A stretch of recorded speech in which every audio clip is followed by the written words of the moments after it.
Hello, I'm Dr Pavey. I work at the Good Skin Club. So this video is part of my Everything You Ever Wanted to Know About Botox series, and we're going to be talking about how often do you need Botox, which obviously depends on how long the Botox lasts for. So on paper, Botox lasts, and what I mean on paper, I mean theoretically, according to science, Botox lasts for 3 months. And that's because the way the Botox works is it blocks the nerve endings. And after 3 months, your body overcomes this by creating new little receptors. Having said that, I do have patients where it lasts a lot longer. So 4, 5, even 6 months, I'll see them and I can see there's a little bit of Botox in there working because they can't quite contract their muscles, raise their eyebrows up as much as I did when I saw them the very first time. So it does depend on how long it lasts for you, but it should last for a minimum of 3 months. What I always get patients to do is take a little video of themselves before, so raising your eyebrows, frowning, and then at 3 months, because what's starting to happen then is you're getting a little bit of movement back, but it's very rare that you're going to be getting as much movement as you had before, and it is really easy to forget how much movement you had before. So it's a good little memoir for you to look at and say, oh gosh, I am starting to move again, but nowhere near as I was before. And I also think it keeps you a little bit in check, remembering where you've come from, just so you're not always thinking, oh, I need to get rid of all of the movement, and just keeping it looking nice and natural.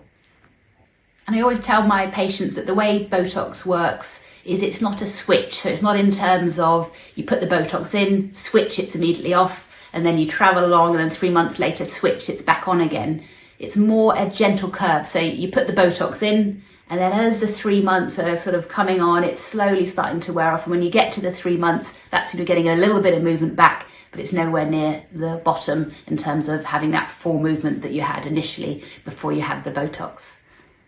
So it is true, in order to have your Botox last as long as possible, if you put in a really high dose, it is going to last longer.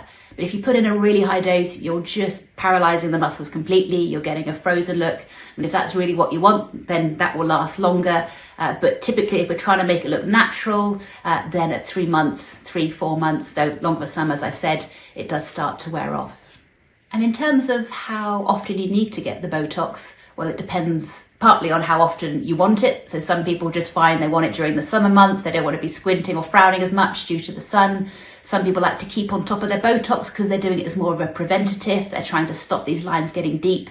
And if that's what you're trying to do, particularly in the first instance, it's nice to keep on top of your Botox. So keeping on top of your Botox means that when you notice that you're starting to get movement again, and particularly when you're able to frown or raise your eyebrows and you're creating little lines that are still there at rest, that's when you need to come in and get you another dose of Botox, rather than keeping it sort of back to back. So you're finding at 3 months, it's worn off a tiny bit, but you come in and get it. It doesn't really give your muscles a chance to work a little bit. So I'd say maximum, really thinking about 3 times a year, but it does vary for each person. And I'm very happy to look at your muscles and tell you how often I think you would need to have it done. I'm Dr Pavey. Thanks for watching the video. I hope you found it useful and interesting. If you have, please like the video and also subscribe to the channel, because we are just about to be doing lots and lots of videos about how to get great skin. If you have any questions at all, or you're interested in the treatments I provide, we would love to see you at the clinic. We're in Reading, we're in Wallingford, and we're in London, and you can just send us a message and we'll get back to you. We're looking forward to seeing you.